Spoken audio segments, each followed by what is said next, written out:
আমাদেরকে নেয়ামত দেয় কে? নাকি রাম, কৃষ্ণ, দুর্গা, সরস্বতী? কে দেয়? আল্লাহ বলে আবার নেয়ামতের শুকরিয়া করলে আমি নেয়ামত বাড়িয়ে দেব। নেয়ামত আমি বাড়িয়ে দেব, আমার জিকির করলে আমিও তোমাদের স্মরণ করব। ফাইন যাকারানি ফি নাফসি যাকারতুহু ফি নাফসি। আমার বান্দা যদি একা একা আমারে স্মরণ করে, আমি বান্দারে একা একা স্মরণ করি। সুবহানাল্লাহ পড়েন। মাননীয় প্রধানমন্ত্রী যদি আমারে নিয়ে কথা কয়, ডোনাল্ড ট্রাম্প যদি আমারে নিয়ে কথা কয়, সৌদি বাদশাহ যদি আমারে নিয়ে কথা বলে, টাইমস ম্যাগাজিন যদি আমাকে নিয়ে নিউজ কভার করে, শাইখ আব্দুর রহমান সুদাইস যদি আমাকে নিয়ে ভাবে, ভাল লাগবে না? তো দুনিয়ার মানুষগুলো যারা উচ্চ পদস্থ, তারা যদি আমার কথা বলে, আমার খুব ভাল লাগে, আমার হৃদয়টা আনন্দে উদ্বেলিত হয়ে যায়। কিন্তু আল্লাহ আমাকে নিয়ে ভাবে, আল্লাহ আমার কথা স্মরণ করে, ওইটা নিয়ে আমরা চিন্তা করি না। চিল্লা এখন ঠিক কিনা? কি এক আল্লাহ পাইলাম, ওনার নামটা নিলে উনিও আমার নাম নেয়।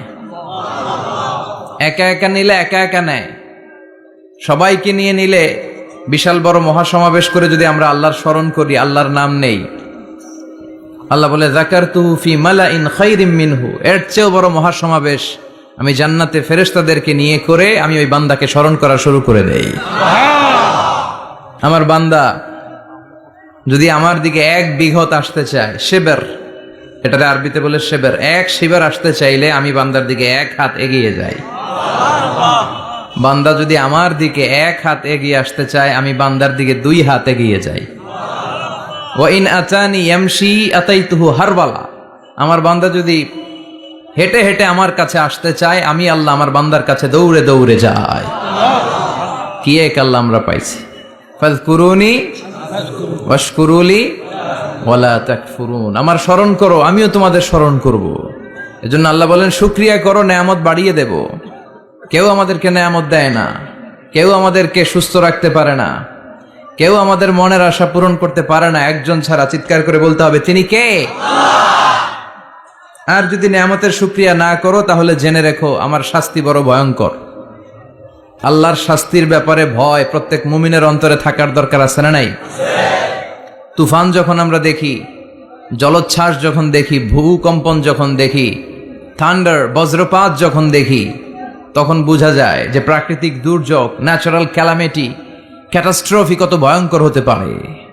এজন্য আল্লাহর শাস্তি, আল্লাহর আযাব আর গজব সহ্য করার মতো ক্ষমতা পৃথিবীর কারণে। চিল্লায় বলেন ঠিক কিনা? এজন্য শুকরিয়া করতে হবে কার? আল্লাহ। করলে লাভ না লস? আর করব কম কম না বেশি বেশি? আমরা শুকরিয়া করতে চাই না, আমরা অভিযোগ করতে চাই। কি করি? অভিযোগ, কমপ্লেইন। আমার এটা নাই, ওইটা নাই, এই পাইলাম না, সেই পাইলাম না, এরকম আছে না নাই? আল্লাহর বিরুদ্ধে অভিযোগ। বিশ্বনবী বলেন, তোমার চেয়ে যে খারাপ অবস্থানে আছে তার দিকে তাকাও, অভিযোগ কমে যাবে। উনজুরু ইলা মান হুয়া আসফালা মিনকা, তোমার চেয়ে যে খারাপ অবস্থায় আছে একটু তাকাও না, একটু তাকাও, তোমার চারিপাশেই আছে। যে মুহূর্তে আমরা কথা শুনছি, এই মুহূর্তে অনেকে হাসপাতালের বেডে শুয়ে শুয়ে চিৎকার করছে, মৃত্যুর প্রহর গুনছে। ক্যান্সার, দুরারোগ্য ব্যাধি, যার নাই কোনো অ্যান্সার। আমার বাড়ি নাই, আমি বাড়ি চাই, গাড়ি চাই, আরো টাকা চাই, আরো পয়সা চাই, আরো খ্যাতি চাই, আরো অনেক কিছু চাই। ক্যান্সারে আক্রান্ত রোগীটা কিচ্ছু চায় না, খালি বাঁচতে চায়। ওর বাঁচার বড় শখ, এই সুন্দর মায়ার পৃথিবী ছেড়ে ওর চলে যেতে মনে চায় না, ও শুধু বাঁচতে চায়। কিন্তু আমাদের এটা লাগবে, ওইটা লাগবে, ওইটা লাগবে। এজন্য ক্যান্সারে যারা আক্রান্ত, একটু তাকান না, হাত নাই পা নাই, একটু তাকান কিভাবে তারা লাইফ লিড করে। শেখ সাদি বালাগাল উলা বিকামালিহি একটা কবিতা লিখে বিখ্যাত হয়েছেন। পার্সিয়ান পয়েট, ইরানি কবি। ওনার আর্থিক দৈন্যতা যাচ্ছিল, কিছুদিন ধরে ওনার আর্থিক কিছু সমস্যা, টাকা পয়সা নাই, ফলে ওনার জুতা ছিঁড়ে গিয়েছে, পায়ে জুতা নাই, খালি পায়ে হাঁটে। আর মনে বড় আফসোস, মনে বড় দুঃখ, আমি এত বড় কবি, আমার পায়ে জুতা নাই। আমার পায়ে কি নাই? জুতা নাই। তো একবার ঘর থেকে বের হয়ে দেখে একটা লোক ভিক্ষা করে খাচ্ছে, ওর দুইটা পাই নাই। শেখ সাদির কি নাই?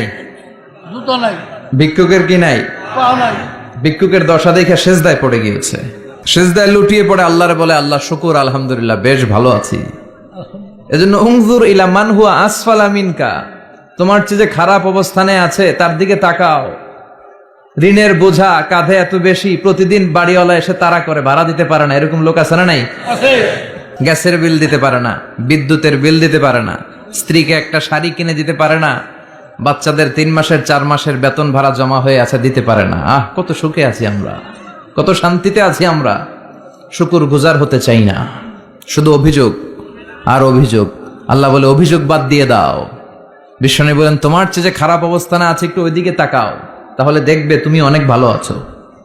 এজন্য সব সময় সুখে দুঃখে সর্বাবস্থায় আমরা প্রশংসা করব একজনের, তিনি কে? আর প্রশংসা করলে নেয়ামত বাড়ায় দেয় কে? আর প্রশংসা না করলে শাস্তির জন্য অপেক্ষা করতে হবে। যাহারাল ফাসাদু ফিল বাররি ওয়াল বাহরি বিমা কাসাবাত আইদিন নাস।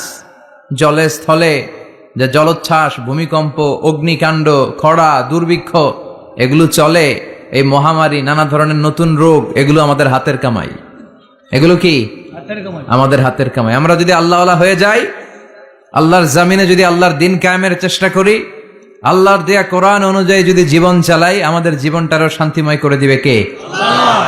আমাদের ধর্মের নামই তো শান্তি। ধর্মের নাম কি? ইসলাম। ইসলাম মানে কি? বিশ্বনবী রাজা বাদশাদের কাছে যখন চিঠি লিখতেন, তিনি প্রথমে শান্তির কথা শোনাতেন। সুবহানাল্লাহ পড়েন। দেখেন কত সুন্দর ধর্ম। আর আমাদেরকে ওরা শান্তি শিখায়, আমাদেরকে মানবাধিকার শিখায়, মানবাধিকারের কথা, শান্তির কথা মানায় একজনের মুখে, তিনি হচ্ছেন মুহাম্মদ সাল্লাল্লাহু। গোটা বিশ্ব তার কাছে ঋণী, তার কাছে কৃতজ্ঞ। তিনি শুধু দিয়েছেন, নেন নাই। সুবহানাল্লাহ পড়েন। তিনি বলেছেন সালামুন আলা মানিত্তাবা আল হুদা। যাদের কাছে বিশ্বনবী চিঠি পাঠাতেন তিনি লিখতেন সালাম, মানে শান্তি।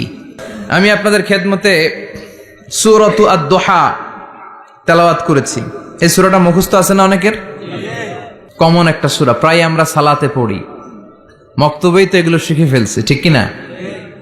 তো এই যে সূরাটা খুব বেশি পড়া হয়, খুব বেশি শোনা হয়, আসলে এই সূরায় আল্লাহ কি শিক্ষা কর্মসূচি আমাদেরকে দিলেন জানার দরকার আছে না নাই? আসেন আজকের এই চমৎকার রজনীতে আমরা সূরাতুদ দুহার আলোকে কিছু কথা শুনি। এটা কোরআনের একটা মোটিভেশনাল সূরা। কি সূরা? মোটিভেশনাল। আমরা প্রায় এই শব্দটা শুনি না, মোটিভেশন। মোটিভেশন, অনুপ্রেরণাদায়ক সূরা। আপনার মন যখন খারাপ তখন এই দুইটা সূরা পড়বেন, দোহাও পড়বেন, সূরাতুল ইনশিরাহও পড়বেন।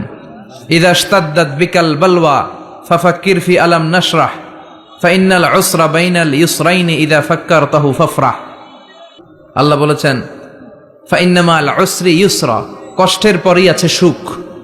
কষ্টের পরেই আছে সুখ। আমাদের জীবনে সুখ বেশি, কষ্ট কম। কয়দিন না খেয়েছিলাম, কয়দিন বিপদে পড়ছি, কয়দিন ডাকাইতে ধরছে, 1 মাসের মধ্যে অসুস্থ থাকি কয়দিন আর সুস্থ থাকি কয়দিন, এটা হিসাব করে না। অসুস্থ যে ছিল খালি এটা খেয়াল রাখে, আছে না নাই? তার মানে ইন্নামা আল উসরি ইউসরা, দুঃখের পরে আছে সুখ। মোটিভেশন, প্রাণটা আবার উদ্বেলিত হয়ে ওঠে। তাই তো, আসলেই তো দুঃখের পরে সুখ। এজন্য কষ্ট যখন পাবেন, অসুস্থ যখন হবেন, ওইখানেও আনন্দ করবেন, কারণ সামনে আরাম আসতেছে। সুবহানাল্লাহ পড়েন। মুমিনের হারাবার কিছু নাই, দুঃখ পাওয়ার কিছু নাই। মুমিন অসুস্থ হলে অসুস্থতার মাধ্যমে, তার রোগের মাধ্যমে তার গুনাহ ঝরে যায়।